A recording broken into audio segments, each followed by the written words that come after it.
Audiobooks channel presents The Divine Side of History and the Revelation of the Hidden Truths, written by J.C. Lucien. AI narrated by Snoop Dogg and other selected AI narrators. Forward. When I was a kid, I used to draw characters and make statues with mud, and name them after whichever biblical characters I desired, including Jesus. And since everyone from my environment were black, all my characters were based upon them. These are the same things that Michelangelo, Leonardo da Vinci, and all the other painters and sculptors that are now in history did. They just painted images and sculpted statues based upon the skin color and looks of the people of their own environments, and named them after whichever biblical characters they desired. This is how their artistic works and given names caught up in the world and became parts of history. They had no idea what the biblical characters looked like. They just based their arts upon the people of their environments who were white people and named them after biblical characters. Likewise, African artists depicted characters to look black, based upon the black people that they saw in their environments. The Divine Side of History and the Revelation of the Hidden Truths, the first full-length AI-narrated audiobook, written by J.C. Lucien, AI narrated by Snoop Dogg and other selected AI narrators. Beyond the machine, there is the divine side of history. Introduction?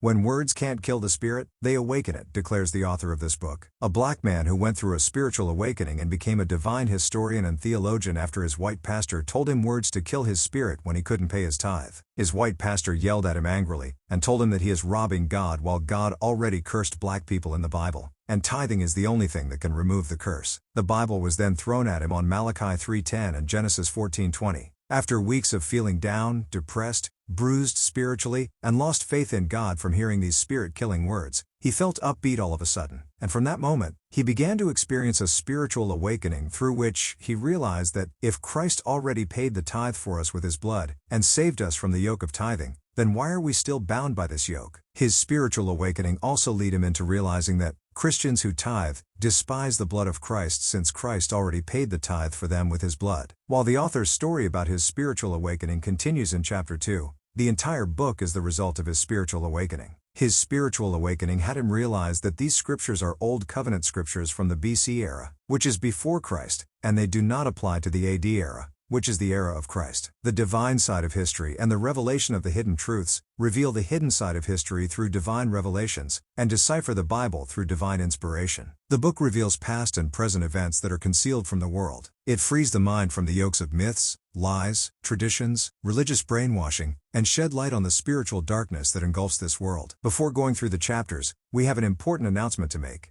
We black people are making the world know that we have reclaimed the pyramids of Egypt because they are our heritage. They belong to us. Our black ancestors were the Anunnaki extraterrestrials that built the pyramids of Egypt. They weren't built by the foreigners who conquered Egypt, such as the Macedonian Greeks, the Romans, the Arabs, etc. These foreigners have nothing to do with the pyramids. They found them there. Our black ancestors were the original pharaohs of Egypt. They were the original kings and queens of Egypt. When the black Africans, our extraterrestrial Anunnaki ancestors, built the pyramids, the country that is now Sudan were incorporated with Egypt as one country. That's why there are also pyramids all over Sudan. These are some of the Sudanese pyramids. The last sets of pyramids are the pyramids of Meroe. Meroe was an island city in the middle of the Nile River, and it was the capital of the Nubian/Kushite Empire, which stretched from Egypt to Sukkim, which is now Sudan. While Sudan appear as Sukkim in the Bible, the people of Sukkim appear as Sukkites in the Bible. The story of Meroe is mentioned in Acts chapter 8 verse 27, and it involves Queen Amon-Arenas, Candace of the Nubian/Kushite Empire. Amon-Arenas was tall, mighty, and extremely dark in complexion.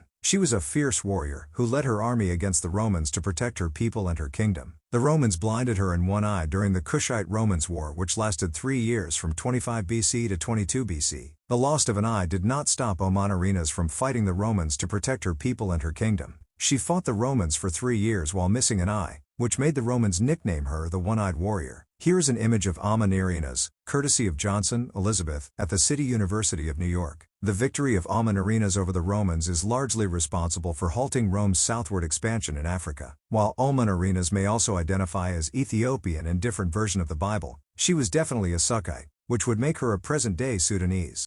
Even in the modern world, Sudanese and Egyptians still interact with each other. Anwar Sadat, the Egyptian president whom the Arabs assassinated in 1981, was a black man of Sudanese descent. Here is a picture of Anwar Sadat. The pyramids of Egypt were made famous by the white foreigners that conquered Egypt, just to make themselves appear as their builders, as well as making themselves appear as the original inhabitants of this powerful black country, the principal icon of the Bible. The pyramids of Sudan, on the other hand, hasn't been made famous due to the fact that Sudan had not been conquered by white foreigners in antiquity. The ancient Egyptian civilization attracted white foreigners who went to Egypt just to learn the wisdom of the black man, and ended up conquering the entire country. Now, here is a preview of a story in this book that many of you probably never heard before. The Earth was originally designed to accommodate huge, ferocious, and carnivorous beasts such as the dinosaurs. Some alien gods eradicated the dinosaurs with laser weapons fired from spaceships and brought us here from another planet for experiment. While the Earth's gravity and its atmosphere acts against us during the experiment, which is the source of our illnesses and death, the dinosaurs had no problem with the Earth's gravity and its atmosphere since they were designed for each other. In fact, the Earth's gravity and its atmosphere are the reasons for the dinosaurs growing so huge and lived so long. However, for us, since this planet was originally designed to accommodate ferocious animals, its atmosphere and gravity pulls on us makes us behave as ferocious while we call ourselves human beings. So we are living on the wrong planet, breathing the wrong air, and driven by the wrong gravity. These are the sources of our illnesses, short lives, and deaths here on this Earth. Keep on listening. Please, click on the link in the description to listen to the entire audiobook.